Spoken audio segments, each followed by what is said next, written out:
Oke guys, welcome back to Daily Charting with Toshi, di mana kita akan daily chart your favorite cryptocurrencies. Dalam 24 jam terakhir, cryptocurrency market terkoreksi tipis sebesar 0,48%. Dengan harga di 30.528. Ya, kemarin cukup gila mencapai ke angka 31.000, alias membuat apa? Higher high, which is good ya. Dan tapi lagi-lagi PR utamanya yang paling penting adalah Bitcoin masih bertahan di atas dari 28.800 ya. That's good. Dan juga bahkan dia berhasil bertahan juga di atas dari 30 ribuan. Lalu untuk market cap ya, dia sekarang di angka 1,30 triliun US dollars. Dan untuk Ethereum dia terkoreksi juga tapi lebih kecil di 0,29%. Tetapi kemarin luar biasa, kita bisa sendiri ya. BTC ya bertahan lah, tapi untuk Ethereum dalam beberapa hari terakhir itu luar biasa ya, peningkatannya sangat ekstrim, double digit bahkan ya. Bahkan untuk 30 harinya sendiri sekarang sudah sedikit mengalahkan Bitcoin ya. Dan untuk BNB dia meningkat sebesar 0,38% di angka 332. Lalu untuk XRP dia meningkat sebesar 0,93% di angka 50 sen, di angka 52 sen dalam 24 jam terakhir. Cardano terkoreksi sebesar 0,61% di angka 43 sen. Lalu untuk Dogecoin dia terkoreksi sebesar 1%-an ya di angka 0,088. Dan yang terakhir ada Polygon Matic, dia terkoreksi sebesar 1,77% ya. Jadi overall ada penurunan dominance, tapi kalau gue lihat lebih bocornya ke Ethereum, ke yang lain belum terlalu ekstrim. Kita bisa lihat 7 hari terakhir cenderung BTC masih menang banyak ya. Oke.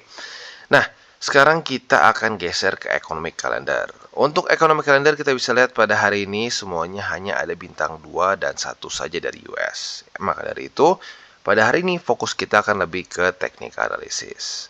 Dan bisa dibilang juga untuk besok sama ceritanya ya, karena memang biasalah ya, ini weekend vibes ya. Sekarang tuh hari Sabtu, jadi ya otomatis Minggu juga biasa lakin volume ya. Nah, nanti mulai seru lagi hari Senin ya. Oke, nah selanjutnya sebelum kita masuk ke analisa Twitternya, kita akan bahas mengenai fenomena yang cukup mengagetkan jujurnya ya, termasuk gue juga kaget. Karena pada faktanya hard fork sebelumnya ya, mau di Ethereum, di Cardano dan banyak altcoins lain juga ya, kecenderungannya apalagi untuk yang melepaskan atau terjadi release token ya, itu biasanya terjadi dump yang lumayan.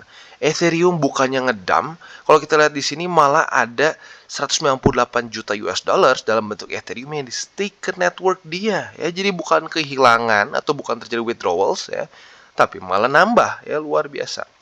Kalau kita lihat di sini ya, jadi validator itu bisa memilih antara partial exit atau full exit untuk saat dia leaving the network. Nah, ini yang gue nggak tahu ya, gue pikir harus antara lu cabut semua atau enggak. Nah, ini mungkin yang menyebabkan kenapa para validator memutuskan untuk tidak narik terlalu besar. Walaupun lagi-lagi ya, kalau di hard fork yang sebelumnya seperti salah satunya Cardano itu yang paling gue ingat ya, waktu dia hard fork Dogen ya. Di situ nggak ada permasalahan teknis ya, tapi harga naik sebelumnya sama kayak Ethereum.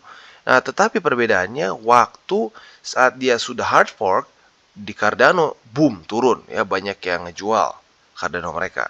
Nah, tetapi untuk di Ethereum yang padahal Ethereum itu di lock ya selama berapa tahun tuh ya, nyaris 2 kayaknya ya.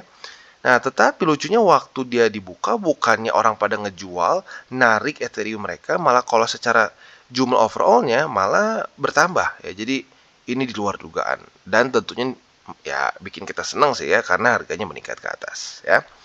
Oke, nah selanjutnya kita akan geser ke analisa Twitter. Ini kita ngomongin soal Bitcoin dominance yang mulai kena resisten ya.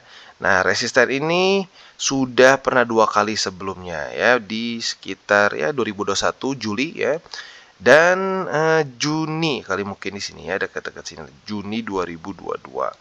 Nah, sekarang kita ngerasakan di April nih. Apakah pertanyaannya akan terjadi lagi koreksi seperti di 2 kali sebelumnya atau tidak? Kalau ini terjadi, tentunya ya alts akan mulai meledak ya. Meledak dan ya mulai signifikan lah ya, mungkin outperforming Bitcoin. Tetapi nggak tahu nih, apa jangan-jangan ini breakout untuk masuk ke satu cycle baru? We don't know ya, ada kemungkinan bisa seperti itu. Karena kalau kita lihat dari 2 kali sebelumnya, ini adalah masa-masa bear market kita ya. Tahun-tahun bear market dan awal-awal bear market ya. Jadi mungkin Bitcoin akan tembus malah menjadikan ini sebagai support dan terus meningkat ke atas Bitcoin dominance. Itu juga mungkin terjadi ya. Kita harus lihat nanti apakah dia bisa berhasil breakout di atas 48% atau tidak ya. Selanjutnya kita akan geser ke Bitcoin ya untuk chartingnya seperti biasa. Dan kita bisa lihat di sini kondisinya sangat bagus sesuai dengan harapan dan MA20 sudah semakin mendekat ke atas ya. Nah, sekarang PR-nya gimana, Bang? Masih sama kok, ya masih sama. PR utama dari Bitcoin adalah bertahan di atas dari struktur ini, 28.800-an ya. Itu PR utama di daily. PR secondary-nya kalau bisa bertahan di atas dari 30.000 di sini ya. Ya, mungkin ya tapi bisa dibilang struktur baru nggak juga ya palingnya di sini. Ya boleh deh kita tambahin ini support yang minor lah kita bilangnya ya. Karena belum di retest terlalu banyak. Tepatnya mungkin nggak di 30.000 lah, lebih tepatnya itu mungkin di 29.900. Tapi kalau mau dibulatkan ke 30.000 juga biar gampang boleh ya. Nah, ini PR secondary-nya. Semoga Bitcoin bisa bertahan di atas dari struktur baru ini ya. Struktur minor kesannya ya. Nah, selain dari itu juga untuk yang mungkin secara weekly-nya ya, kita tahu bahwa ada MA200 di situ ya. MA200 di weekly itu sekarang ada di angka 25.767, belum terlalu banyak berubah. Nanti akan ada lumayan nih kayaknya di Senin ya, di Senin. Karena nanti akan ada weekly close. Biasanya mulai naik ke atas tuh ya. Nah, jadi ini PR majornya ya. PR majornya kalau bisa Bitcoin jangan jebol dari sini ya. Dan seperti buat lo yang sudah nonton video gue mengenai resesi ya di tahun ini atau mungkin di akhir tahun ini, kita tahu PR besar dari Bitcoin adalah apa? Rally setinggi mungkin ya supaya dia menjauh dari MA200, kalau bisa sampai ke daerah 40.000 50.000 ya, supaya kalau sampai nanti benar-benar terjadi resesi di Amerika Serikat ya, saat dia koreksi seperti di 2020 itu nggak terlalu menyakitkan ya. Jadi kalau bisa sampai kayak gini ya. Jadi dia naik dulu, kalau sampai resesi seperti di sini ya, waktu COVID-19, boom, masih ada MA 200, masih ada bull support band. Jadi bull marketnya bisa berlanjut ke atas. Tapi kalau dia di sini nyantai-nyantai aja ya, nah itu bahaya, bisa jebol dari MA 200, bisa jebol juga dari bull support band. Tentunya kita nggak mau itu ya. Nah, selanjutnya PR untuk indeks dolar yaitu adalah ya lanjut turun ya, simple. Kemarin sayangnya angka 100,99 ini atau 101 lah kita bulatkan, ini kembali menjadi support ya. Nah, kita bisa di sini mantul. Nah, harapan kita apa? Kalau gue pribadi sih antara dia ke reject oleh 102,05 di sini atau kalau bisa MA20 lanjut lagi turun ya dan nge-reject juga seperti di sini. Intinya ke reject antara MA20 atau 102,05. Itu harapan gua ya. Dan tentunya lanjut membuat lower low. Bahkan kalau kita di sini indeks dolar itu melemahnya sangat rapid.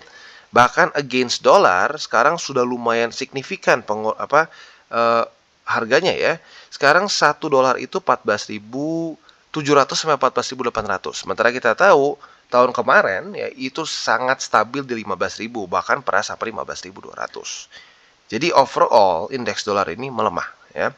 Dan itu bagus untuk risk on asset tentunya ya. Oke.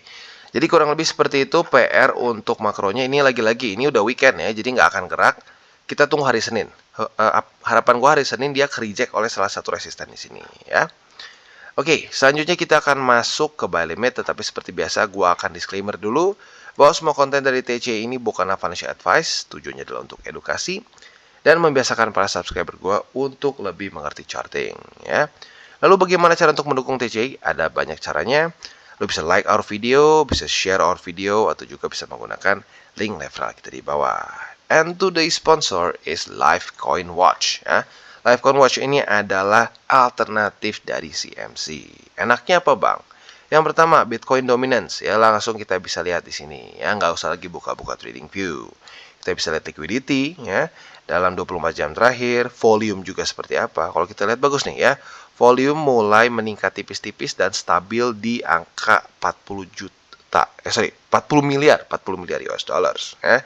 Dan yang lebih penting lagi adalah apa? Di sini lu bisa customize layout ya. Lu kalau pengen pakai yang udah mereka siapin boleh ya kalau lihat di sini. apa layout bisa liquidity atau charge and deltas boleh. Tapi buat lu yang pengen bikin custom silahkan. Lu pengen masukin misalkan daily high, daily low, pengen masukin coin age, ROI, lalu markets dan seterusnya bisa. Lu tinggal oprek-oprek sendiri dan bikin ya custom layout. Lu save as your custom layout ya. Jadi itu salah satu hal yang paling menarik dari si Livecoin Watch. Nah, selanjutnya, Bang, ini harus bayar berapa nih? Ada biaya bulanan nggak? Enggak ya, di sini gratis. Lo bisa langsung check it out aja ya. Dan ya, lo mungkin bisa langsung secepat mungkin bikin customized layout ya. Jadi kurang lebih seperti itu ya. Dan selanjutnya kita akan geser ke buy limit. Oke, dan sekarang kita masuk ke Bitcoin. Untuk Bitcoin ada sedikit pergeseran karena ada struktur baru yang tadi kita bahas ya. Jadi buy limit pertama kita sekarang di 29.900. Ya, itu adalah struktur yang baru terbentuk pada tanggal 12 dan 13 April kemarin. Ini sedikit lebih beresiko ya. Untuk buy limit kedua adalah confluence antara MA20 dengan 28.828. Ya, ini struktur yang sudah kita bahas berkali-kali sebelumnya. Dan kalau dari sebelumnya ini adalah suatu resisten yang kuat, maka in theory ini juga bisa menjadi suatu support yang kuat juga. Buy limit ketiga di 28.000 ya. Untuk posisi futuresnya, kita bisa pertimbangkan posisi long apabila terjadi retest 1, retest 2 di 29.900 ya. Kita bisa buka posisi long dengan target TP kita di 31.943 ya, itu untuk posisi longnya. Untuk posisi shortnya ya mungkin sekarang yang lebih memungkinkan adalah andaikan dia jebol. Dia jebol dari sini, retest 1, retest 2 sebagai resisten, kita bisa buka posisi short dengan target TP kita di 28.828 atau nanti MA20 yang kemungkinan menembus dari angka sini yang menjadikan target TP lebih konservatif. Dan selanjutnya yang paling mengagetkan yaitu adalah Ethereum, di mana kita tahu secara fundamentalnya dia baru saja ya rilis miliaran US dollars worth of Ethereum. Tapi yang gila bukan yang dump malah rally ya. Lagi-lagi ini menunjukkan bahwa market bukan punya kita. Tapi ya kita nggak bisa juga tutup mata statistiknya. Beberapa kali hard fork sebelumnya yang serupa itu ngedump ya. Jadi walaupun ini pump, kita jangan selalu berpikir bahwa oh selanjutnya kalau ada lagi project-project yang rilis token itu pasti nge-pump. No ya. Secara historical lebih banyak ngedump. Nah, untuk Ethereum karena dia tembus beberapa resisten maka ada perubahan ya. Buy limit pertama kita di daerah 1943. Buy limit kedua kita di 1909 dan buy limit ketiga kita di MA20 yang sekarang ada di angka 1874. Sementara untuk posisi futuresnya yang sekarang kita bisa pertimbangkan adalah posisi long apabila terjadi retest 1, retest 2 di sini ya.